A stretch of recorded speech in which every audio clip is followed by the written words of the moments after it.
नमस्कार, आप देख रहे हैं नेशन भारत और मैं हूं मनोज चतुर्वेदी। बिहार के डीजीपी गुप्तेश्वर पांडे ने सख्त हिदायत दी है कि आज से कुछ सेक्टरों में छूट का मतलब जनता ये मत समझे कि लॉकडाउन खत्म हो गया है। चाहे वो कितने बड़े भी अधिकारी होंगे, कितने भी बड़े अधिकारी होंगे, अफसर होंगे या आम जनता भी होगी, कानून के दायरे में रहकर उन्हें लॉकडाउन का पालन करना होगा। यदि लॉकडाउन तोड़ते पाए गए तो सख्त से सख्त कार्रवाई की जाएगी और उन्हें जेल भी जाना पड़ सकता है। जहानाबाद की मछली भात के भोज पर उन्होंने कहा कि बीडीओ एसडीपीओ को सस्पेंड कर दिया गया है, एफआईआर दर्ज हो चुकी है। डीजीपी गुप्तेश्वर पांडे ने क्या कुछ कहा, पहले आपको सुनवा दें। बहुत फैल रही हैं, मैं कल भी बोल चुका हूं, आज भी बोल रहा हूं। अच्छी तरह सुन लीजिए, अच्छी तरह से समझ लीजिए कि किसी तरह की कोई छूट आज से नहीं है। आम आदमी के लिए जैसे लॉकडाउन चल रहा है पिछले दिनों से, वैसे ही 3 मई तक लॉकडाउन चलेगा। सबको अपने घर में रहना है, सबको सुरक्षित रहना है, कोई छूट नहीं है। गृह विभाग, भारत सरकार ने कुछ गतिविधियों को चालू करने की इजाज़त दी है। जैसे सरकारी कार्यालय खुलेंगे, उसमें रोटेशन पर कुछ कर्मचारी जाएंगे, तो अब सरकारी विभाग खुलेंगे, रोटेशन पर कुछ कर्मचारी जाएंगे। देहातों में कुछ जल जीवन हरियाली का काम होगा, कुछ मनरेगा का काम होगा। तो इन लोगों को रोड पर निकलते हुए देख करके आम जनता को ये नहीं समझना चाहिए कि हमको भी निकलने की आज़ादी हो गई। नहीं, आम आदमी के लिए लॉकडाउन 3 तारीख तक ऐसे ही है। घर में रहना है, सुरक्षित रहना है।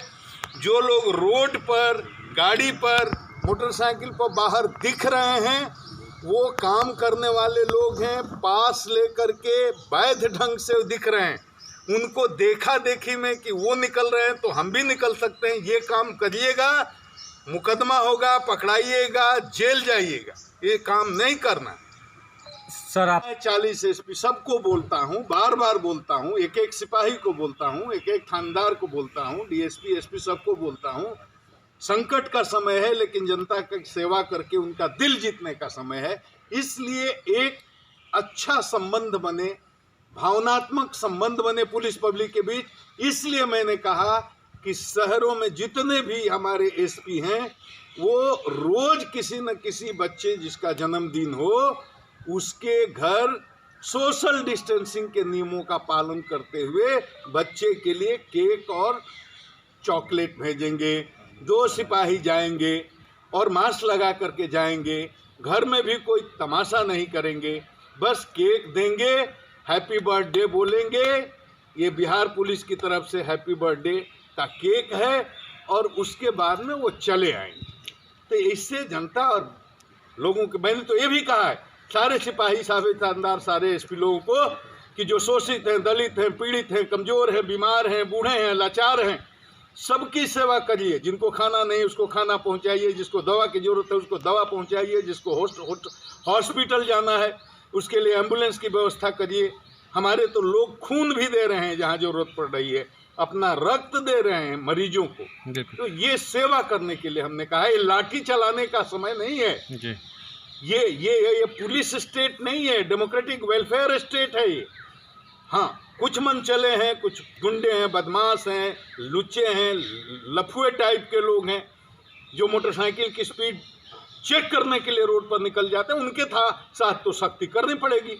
बाकी आम आदमी पर, किसी पर लाठी डंडा थप्पड़ नहीं चलना चाहिए, ये मैं समझाता हूँ लोगों को। सर, एक डीएसपी पर, कलेक्टर हो, कमिश्नर हो, मैं कुछ नहीं जानता। हमारे मुख्यमंत्री जी बोलते हैं सुशासन मतलब कानून का शासन, मतलब कानून की नज़र में सब कोई बराबर, मतलब जो गलती करेगा वो उसको सजा मिलेगी। इसलिए डीएसपी साहब निलंबित किए गए, और बाकी भी कई सरकारी कर्मचारी उसमें ऊंचे ओहदे के, उन पर भी कार्रवाई हो रही है। सोशल डिस्टेंसिंग है, लॉकडाउन है, तो आपके लिए भी है, चाहे आप कितने बड़े पदाधिकारी हो।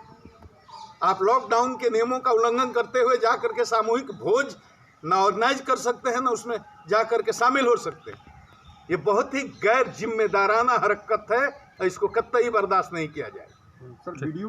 सीओ पर भी एफआईआर हुआ, डीएसपी पर भी एफआईआर हुआ, जो नियम का उल्लंघन करेंगे किसी पर एफआईआर हो सकता है और कोई जेल जा सकता है। ये जो भाजपा के विधायक जिस तरह से पास इशू करवाया गया, जो बेटी किसने पास इशू किया, किस परिस्थिति में इशू किया, इसकी सरकार के स्तर से इसकी पूछताछ हो रही है।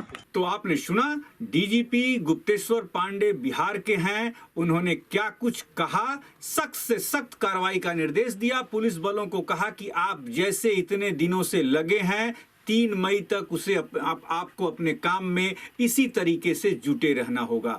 नेशन भारत चैनल को सब्सक्राइब कीजिए, लाइक कीजिए, और यदि कोई सुझाव हो तो हमें अवश्य दें। लेकिन नेशन भारत चैनल की उस मुहिम को याद रखिएगा कि जान है तो जहान है। घर में रहिए, सुरक्षित रहिए। इस बार जान भी बचानी है और जहान भी बचाना है। जय हिंद।